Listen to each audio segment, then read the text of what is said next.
안녕하세요. 오산대학교 패션 스타일리스트과 서태정 교수입니다.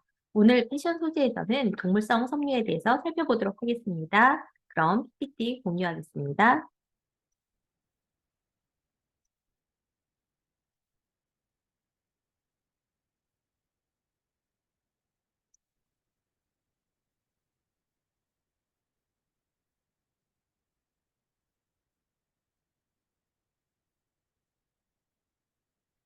네, 오늘 동물성 섬유 교재는 100에서 121페이지입니다. 오늘의 학습 목표입니다. 동물성 섬유의 종류와 특성을 설명할 수 있다입니다. 지난 시간에 저희가 식물성 섬유를 살펴봤습니다. 이번 시간에는 동물성 섬유에 대해서 살펴볼 건데요. 동물성 섬유가 굉장히 종류가 많습니다. 그걸 다 저희가 수업 시간에 할 수는 없고, 양모, 캐시미어, 견, 이렇게 세 개의 섬유에 대해서만 살펴보도록 하겠습니다.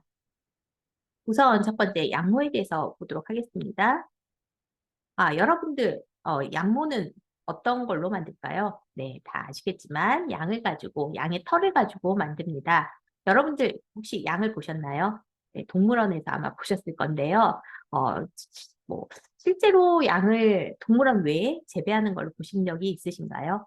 네, 저희 나라에서는 양을 재배하지는 않습니다. 물론 관광 등의 목적으로 조금 기르는 네, 사육이죠. 재배가 아니라 사육하는 그런 경우는 있지만 전문적으로 양의 털을 깎기 위해서 혹은 양의 고기를 얻기 위해서 양을 사육하지는 않습니다. 왜냐하면 양을 키우기 위해서는 굉장히 넓은 들판이 있어야 되고 그다음에 계속 사계절이 없고 언제나 온화한 그러한 날씨가 이어져야 하는데요. 저희 나라는 땅이 넓지도 않고 겨울도 있고요. 언제나 온화하지도 않고 비가 또 많이 올 때도 있습니다. 그래서 양을 사육하기에는 좋은 지형이 아닙니다. 그래서 여기서 보시면 양을 많이 사육하는 그런 곳은 네, 호주나 뉴질랜드, 아르헨티나, 우루과이 뭐 이런 곳에서 많이 사육을 하고 있고요. 당연히 우리나라는 100% 수입을 하고 있습니다. 양모의 단면과 측면에 대해서 살펴보도록 하겠습니다. 지난번 식물성 섬유에서도 말씀을 드렸지만 단면과 측면은 굉장히 중요하다라고 말씀을 드렸습니다. 여기서 보시면 네, 양모의 단면 한번 볼까요? 네, 어떻게 생겼나요? 지난 시간에 배웠던 식물성 섬유와는 굉장히 다르죠? 동그랗게 생겼습니다. 네, 완벽한 원의 형태로 생겼고요. 그런데 이게 매끈하지가 않아요. 굉장히 우둘두둘하게 생겼는데요. 특히 이쪽 측면에서 보시면 어떤가요? 네, 무언가 껍질 같은 게 이렇게 있는 것을 볼 수가 있습니다. 얘를 스케일층이라고 합니다. 이 스케일층은 여러분들 생선의 비늘을 한번 보신 적이 있으신가요? 네, 생선의 비늘이 이렇게 붙어 있듯이 매끈하게 있는 것이 아니라 이렇게 겹으로 네, 둘러싸여져 있습니다. 그래서 이 표피층이 내섬유, 이 안에 있는 섬유를 보호하고 있습니다. 이 스캔층으로 인해서 방적성이 좋고요. 실자는 방적성이 좋고요. 또한 축용성이라는 성질이 나타납니다. 축용성 배우셨죠? 네, 뭐 할 때 했었죠? 네, 펠트할 때 했었습니다. 축용성이라는 것은 어느 정도의 압력과 수분을 가해서 비비면 서로 간에 엉킨다고 말씀드렸죠? 네, 그 엉키는 게 이 스케일층 때문에 엉킵니다.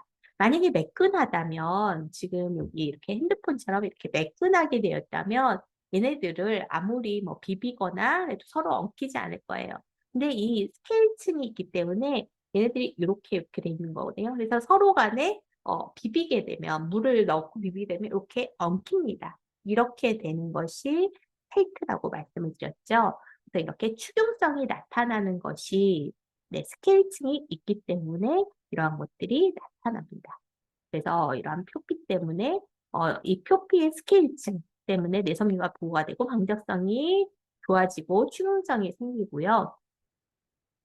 그다음에 측면의 굉장히 큰 특징 중에 하나는 이와 같이 네, 이렇게 꾸불꾸불하게 되어 있어요. 지난 시간에 우리가 면에서는 제가 뭐라 그랬지? 약간 스쿠바 얘기를 했었죠. 근데 얘는 롤러코스터 같이 되어 있습니다. 그러니까 약간 이렇게 돌아간 상태가 아니라 완전 이렇게 완전 롤러코스터 타보셨죠? 네, 이것처럼 돌아가고 있는데요. 이렇게 완전히 돌아가는 이유는 뭐냐 하면 여기서 보시면 내 섬유가 하나의 성분으로 되어 있는 것이 아니라 오르톤의 섬유와 파란의 섬유로 구성이 되어 있습니다. 그래서 이 오르톤의 섬유와 파란의 섬유가 네, 죄송해요. 오르톤의 섬유와 파란의 섬유가 같은 성질을 가지고 있으면 문제가 없는데요. 얘네들이 좀 다릅니다, 성질이. 그래서 오르톤의 섬유가 훨씬 더 수분을 많이 흡수합니다. 그래서 얘네가 이제 우리가 실내 이렇게 어떤 보통 뭐 실내에 있을 때 평소에 오르톤의 섬유가 훨씬 더 수분을 많이 흡수하고 파란의 섬유는 조금 흡수하기 때문에 이러한 폐균 정도가 다르면서 얘가 더 오르톤의 섬유가 훨씬 더 늘어납니다. 근데 두 개가 같이 맞물려 있잖아요. 근데 한쪽은 더 많이 늘어나고 한쪽은 덜 늘어나요. 수분을 흡수하기 때문에. 그래서 얘네들이 빵 터질 수는 없고 그러다 보니 어떻게 되겠죠? 이렇게 뒤틀리는 그러한 현상이 벌어집니다. 그래서 이렇게 팽은 정도가 달라서 이렇게 완전히 꾸불꾸불하게 되는 것을 건축이라고 하거든요. 그래서 팽윤 정도가 달라서 건축이 생깁니다. 이렇게 건축으로 인해서 탄성과 레질리언스가 굉장히 좋습니다. 그래서 원래대로 되돌아가는 성질이 좋은 거죠. 네, 단면과 측면 이해가 되셨나요? 네, 굉장히 중요합니다. 양모의 단면은 동그랗고 거기에는 스케일층이 있다고 말씀드렸고요. 양모의 측면은 내섬유가 두 가지로 구성이 되어 있는데 이 두 가지가 팽윤 정도가 다르기 때문에 한쪽은 많이 부풀고 하나는 덜 부풀어서 얘네가 터질 수는 없잖아요. 그렇기 때문에 얘네가 뒤틀어지는 그런 현상이 벌어지고요. 이 뒤틀어지는 현상을 건축이라고 하고 이로 인해서 탄성과 레질리언스가 좋습니다. 실에서 지난번에 그 면에서도 말씀을 드렸는데요. 이 양모를 가지고 실을 만들 때 양모의 양의 털을 가지고 실을 만드는 과정에서 여러 가지 공정이 있겠죠. 이렇게 여러 가지 공정 중에서 카딩과 코밍이라는 공정이 있는데요. 이 카딩과 코밍이라는 공정을 반복해서 만든 실이 소모사고요. 카딩과 포밍 공정을 거치지 않은 카딩과 포밍 공정을 그러니까 포밍을 거치지 않고 카딩 공정만 한 그러한 실을 반모사라고 합니다. 그래서 소모사는 그 코밍 광적이 들어갔기 때문에 훨씬 더 간을 좀 매끈하고요. 특히 얘는 가늘고 긴 약물을 사용을 합니다. 이에 비해서 방모사는 코밍 공정을 하지 않기 때문에 굉장히 좀 거칠고 그 대신에 함기량이 많아요. 그리고 방모사는 짧고 굵은 약물을 사용을 합니다. 당연히 소모사는 가늘고 긴 약물을 사용하고 여러 번의 공정을 거치기 때문에 고가이고요. 그거에 비해서 방모사는 짧고 굵은 약물, 좀 더 저가인 그런 약물을 사용을 하고 공정 자체도 조금 더 간단하기 때문에 약간 소모사에 비해서는 좀 저가입니다. 대표적인 직물을 살펴보면 소모사에는 게버딘과 트로피컬이 있어요. 소모사로 만든 직물은. 그다음에 방모사로 만든 대표적인 직물은 트위드와 홈스펀 멜턴이 있습니다. 소모사는 조금 더 얇아요. 얇기 때문에 뭐 봄, 가을에 많이 이용을 하고요. 방모사로 만든 직물은 조금 더 두껍습니다. 그리고 두께가 있고 그 사이에 공기층이 많이 있기 때문에 보온성이 좋습니다. 그래서 겨울에 많이 사용을 하고요. 트위드, 홈스펀, 멜턴이 여기에 해당이 됩니다.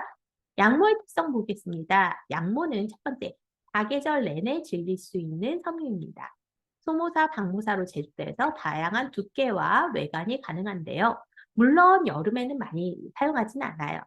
그렇지만 어쨌든 두께 등을 조절해서 사계절 내내 사용을 할 수 있고, 물론 보온성이 좋기 때문에 봄, 가을, 겨울, 특히 겨울에 많이 사용을 하고 있습니다. 양모는 또 친수성이 좋습니다. 그래서 염색이 굉장히 잘 돼요. 그다음에 방추성이 우수합니다. 좀 전에 말씀드렸듯이 왜 광축의 성질이 있다고 했죠? 그래서 산성, 레질리언스가 좋고 그래서 주름이 생기지 않는 그러한 섬유입니다. 또한 방모는 잘 타지 않는 섬유고요. 내 약품성에 있어서는 산성에는 비교적 우수합니다. 그래서 염색을 할 때 산성 염료를 이용해서 굉장히 효과적으로 염료를 잘 하고 있는데요. 근데 알카리에는 굉장히 약해요. 그래서 지난번에도 한번 섬유의 성질을 할 때 말씀드렸듯이 얘는 음, 세제로 세탁을 했을 때 마모되는 그런 성질이 있다고 했죠. 그래서 얘는 중성세제를 이용하거나 드라이 클리닝을 사용하는 것이 좋다고 말씀을 드렸습니다. 그 다음에 양모는 좀 강도가 약합니다. 특히 수분 강도는 굉장히 약해요. 그러니까 물세탁은 좀 어렵다고 볼 수가 있죠. 그 다음에 해충의 침해를 받는 그러한 섬유입니다. 그렇지만 양모섬유 자체는 굉장히 촉감도 좋고, 굉장히, 사람들한테, 보온성도 좋고, 그래서 많이 사용을 하는데, 단점이라면, 네, 가격이 비쌉니다. 그런 단점을 가지고 있죠. 그다음에 양모 섬유 외에도 동물성 섬유는 굉장히 많아요. 여러 가지 동물의 털들을 이용해서 저희가 옷을 만들고 있는데요. 다 저희가 설명하기는 좀 어렵고 교재에 굉장히 다양하게 나와 있습니다. 나중에 시간 되실 때 교재 한번 보시기 바라고요. 그냥 대표적인 동물성 섬유 또 하나 설명을 하자면 캐시미어가 있습니다. 네, 요건데요. 캐시미어 염소를 가지고 이 털을 깎아서 털을 긁어내서 만든 것입니다. 혹시 겨울에 캐시미어 코트 아니면 캐시미어 숄 이런 거 들어보셨나요? 네, 굉장히 고가입니다. 얘네들이 왜 고가냐 하면 좀 전에 양모를 제가 말씀을 안 드렸는데요. 양모를 채취할 때는 양털을 한꺼번에 쭉 깎아요. 그래서 굉장히 빠른 속도로 깎고 한 번에 많이 얻습니다. 그거에 비해서 캐시미어는 그렇게 깎을 수는 없고요. 스로 빗질해서 채취한다고 해요. 그래서 양모는 보통 한 마리에서 털을 채취하면 양복 한 3분의 2 정도는 만들 수 있다고 해요. 그래서 양 한 마리 반 정도면 자켓 하나 정도를 만들 수 있는데 캐시미어는 뭐 25마리, 30마리 이 정도는 채취해야 네, 만들 수 있다고 합니다. 그러니까 당연히 더 고가일 수밖에 없죠. 그럼에도 불구하고 캐시미어가 왜 사람들한테 인기가 있냐면 굉장히 부드럽습니다. 그리고 광택도 좋고요. 그다음에 가볍습니다. 그래서 좀 아버지 코트라든지 엄마 숄 이런 데 많이 사용이 되고 있습니다. 그다음에 견섬유 보도록 할게요. 견은 어디서 나올까요? 혹시 아시나요? 네. 누에고치의 실을 가지고 만듭니다. 누에고치는 그러면 어디서 사육을 하냐 하면, 네, 어디서 할까요? 여기 누에고치를 많이 사육하고 있는 나라들이 보이는데, 오, 저희 나라가 보이네요. 네. 저희 나라도 예전에는 많이 사육을 했어요. 근데 지금은 글쎄요, 뭐 별로 사육을 안 할 것 같아요. 왜냐하면 인건비가 너무 비싸기 때문에. 그래서 이렇게 뭐 우리나라나 일본, 중국, 인도, 태국 같은 데서 많이 사육을 하고 있습니다. 어, 여기 나비가 있죠. 나방이 있죠. 이 나방이 알을 낳고요. 이 알이 좀 지나면은 애벌레가 됩니다. 근데 애벌레가 굉장히 작아요. 그러다가 이 애벌레가 점점 커집니다. 그래서 1령, 2령, 3령, 4령, 5령이 되면은 요 정도가 되면 한 8cm 정도로 자란다고 해요. 그래서 이렇게 8cm 정도로 자란 다음에는 얘가 어, 입에서 실이 나옵니다. 이 실이 자기 몸을 감쌉니다. 이때 감쌀 때 이렇게 팔자로 감싼다고 해요. 이렇게 해서 자기 몸을 둘둘둘둘 말아요. 둘둘둘 말다가 그 안에 있다가 어느 정도 시간이 되면 나와요. 어느 정도 시간이 돼서 딱 나오면 뭐가 되는 거죠? 네, 나방이 됩니다. 네, 혹시 여러분 이거 보신 적 있으신가요?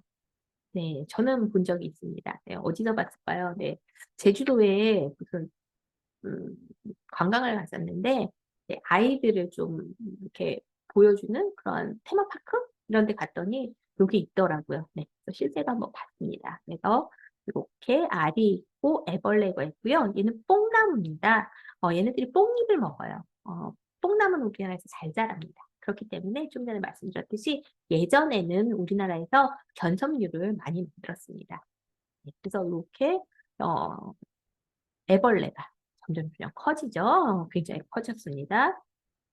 그런 다음에 이 애벌레가 자기 입에서 실을 만들고요. 이렇게 자기 몸을 감싸요. 그러면서 이 안에 있던 게 뭐죠? 이 안에가 번데기입니다. 예, 이 번데기가 이제 나중에 시간이 지나면 이렇게 나방입니다.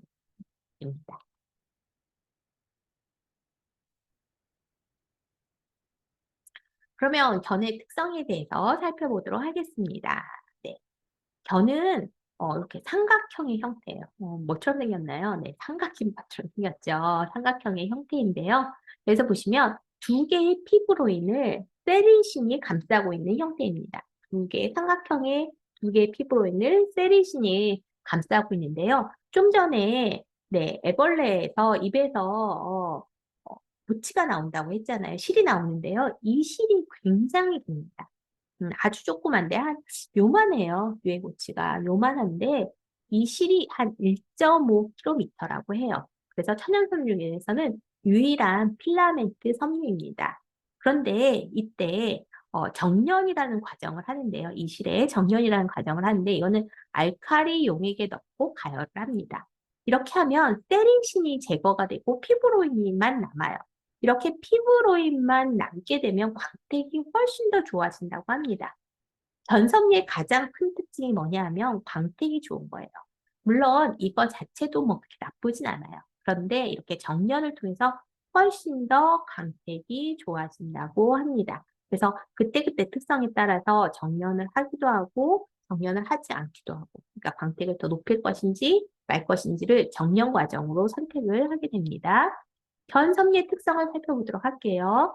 견은 광택이 제일 중요합니다. 가장 아름다운 광택이 있다고 하고요. 또 드레이프성도 굉장히 좋습니다. 그래서 굉장히 부드러운 아주 멋있는 그런 주름이 있는 그런 섬유고요.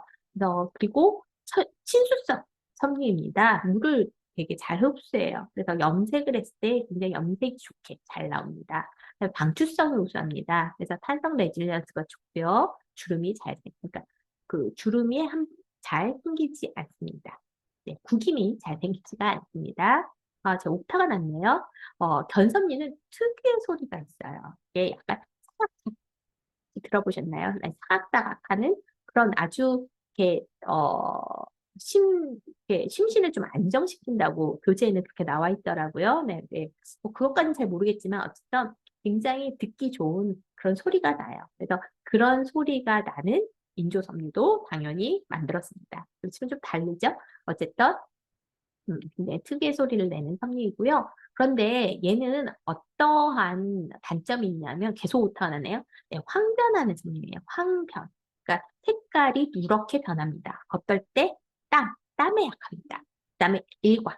네. 그래서 뭐 커튼 이런 거 당연히 못 하고요. 그다음에 뭐 자켓 같은 거 했을 때 겨드랑이 갔을 때 땀 같은 거 많이 나잖아요. 이럴 때 이 부분만 색깔이 변하는 그런 현상이 일어날 수도 있습니다. 어, 혹시 여러분들 실크 스와치 받아보셨나요? 네, 가격이 어떤가요? 네, 굉장히 고가죠. 네, 고가여서 이거는 드레스나 블라우스, 란제리, 한복, 넥타이 중에서 사용이 되고요. 일상복보다는 좀 더 외출복 이런 곳에서 많이 사용이 됩니다. 좀 전에